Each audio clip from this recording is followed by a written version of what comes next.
Hey everyone, that's in the last 24 hours. So I'm doing this video to try to put the information out now as a live stream. I don't have, before I really have the time to try to put everything together. I've been gathering as much information as possible about what the ATF is trying to pull now. So this is just me relaying the information that is available right now that some people I'm sure probably already have a good hand on. Maybe I'll get some new information. Maybe I'll be repeating what you already know. And then hopefully, once I get more information over the next few days, well, tomorrow being Thanksgiving, probably not a lot, but over the rest of the week, I can get a better understanding what's going on. So, if people haven't seen, the ATF met with Joe Biden's transition team earlier this week, and they spoke about what their two big things are. And I guess right now, the two immediate things that the ATF, sorry, the sun's bright, the ATF is trying to do is they're trying, let me turn this, try to get, I dropped the phone, is that they're trying to go after right now off the bat is 80% lowers and pistol stabilizers. I don't know why that's ones they picked. I'm sure they have a bigger plan of why that's the route they're going, but that's the route they're going with right now. So 80% lowers, we haven't seen exactly what they're going with that one yet. I'm sure they'll show their hands soon enough. But we've been seeing them go after the pistol stabilizers over the last few months. You know, obviously the bigger one's been of Honey Badger, and they made a big enough stink about it. Here, I'm gonna change this so you guys aren't getting that super bright light. So you're gonna be looking at my nostrils a bit. So I'm sorry if I haven't trimmed them up nice and cute for you, but move my fat butt over. There we go. So here's the situation. Obviously, they went after the Honey Badger, and Honey Badger, their pistol brace is manufactured exclusively by SB Tactical, and it's a special one specifically. Sorry about that. I don't cable. I'm 2 feet away from the router. For some reason, it's a pain in the butt sometimes. Okay, so they measured from the center of the trigger to the very. Sorry about that. And of course, as always, when I try to do something, my internet wants to be a complete pain in the ass. Anyways, so they said that theirs was greater than 13.5 inches. The only problem though is they showed when they were measuring it, instead of measuring in a straight line from the center trigger back, they're measuring it from the top of the brace down. So they found out that the ATF was trying to dupe them, and it didn't go well. Uh, they've been fighting that and saying that, hey, we put something out, they didn't put something out. Fast forward to recently. So AMOLAN put out a recent article. In that recent article, they got a FOIA request, Freedom of Information Act for anyone who doesn't know, trying to figure out what's going on with braces. And according to the ATF, they only legalized or classified for use the original blade and their original arm brace, the first two ever designed for SB Tactical to use.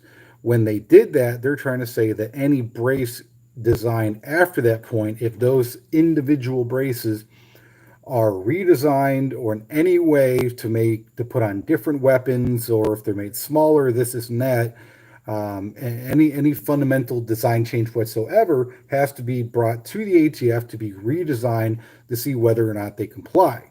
Well, many of those braces, pretty much every brace that SB Tactical uses, is implemented on some factory produced firearm that uses SB Tactical braces, that has to go to the ATF, has to be inspected, has to go through their testing, has to get the approval and the big rubber stamp saying, hey, you can sell this, and it's a legal firearm, pistol, whatever, before it can be sold on market. So SB Tactical said, hey, it got approved. It's went on, the Saint or whatever, the firearms using it. So by doing that, we know it's legal. We know it's fine. So the ATF is now saying, well, that's not how it works. Every single weapon that you put this product onto has to go through for testing. Well, the only problem though is I'm not going to put together my own pistol, slap an SB Tactical brace on it, and have to send it to the ATF, let them hold on to it for a year or two to go, it's okay, you can have this.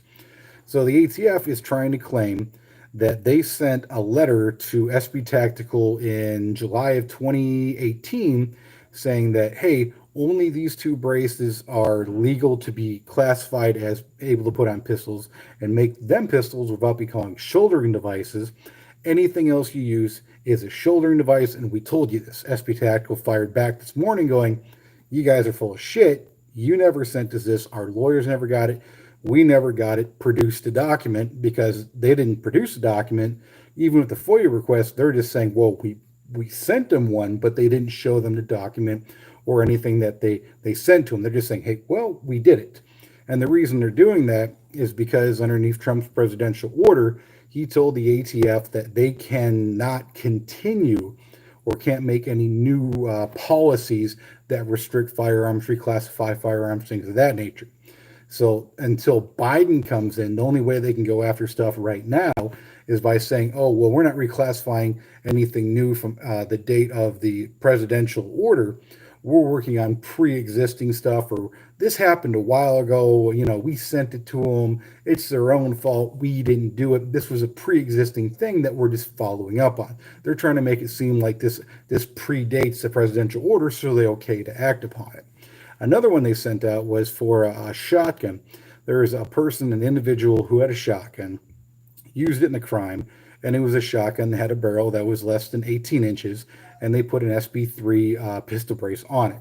The only problem, though, is when they put the pistol brace on it, and this is the only problem, is most people didn't know about the 13.5-inch rule until just recently, because the ATF, instead of going, hey, here's the list of rules you must follow to make it a pistol, you know, overall length, can it be a folder, you know, here's the bam, here's what you have to follow. We're not going to add, we're not going to take away. Here's the rules. They don't do that. They arbitrarily throw, oh, by the way, this, and oh, by the way, that, and oh, by the way, this. We got to go back and modify our firearms, do whatever. So there was a criminal case where someone got caught with a shotgun, less than 18-inch barrel, had an SB3 on it, and the length of pull on it, when fully extended, was greater than 13.5 inches. And they're doing this because the prosecutors want to go after the individual for additional charges for a felony possession of a short barrel shotgun. And in the letter, which a good chunk of it is redacted, like how long the actual length of pull was and things of that nature, they classified that SB3 brace as a shouldering device. Well, the only reason they did it in that case was because the length of pull itself was greater than 13.5 inches. So that doesn't mean that the device is always a shouldering device. It just means when you put it on, it's greater than 13.5 inches because of the length of how long it is back. It's considered a shouldering device then. But if it's 13.49 inches or shorter, then it's a pistol brace. So they're trying to basically use, oh, hey, here's this one case for this one criminal trial. So because of that, they're all illegal now. So it's a whole lot of, we're not going to give you information. We're not going to tell you what's going on. We're just going to release snippets of information, but we're going to try to use that to make things illegal. Now, obviously, people caught on to what's going on, and SB Tactical, they're aware what's going on. So obviously, this is their livelihood. That's what they produce, or pistol braces. That's their, you know, their bread and butter. So they're going to be trying to throw money at it to basically go, hey, give us these documents you said you sent us because we think you're full of shit.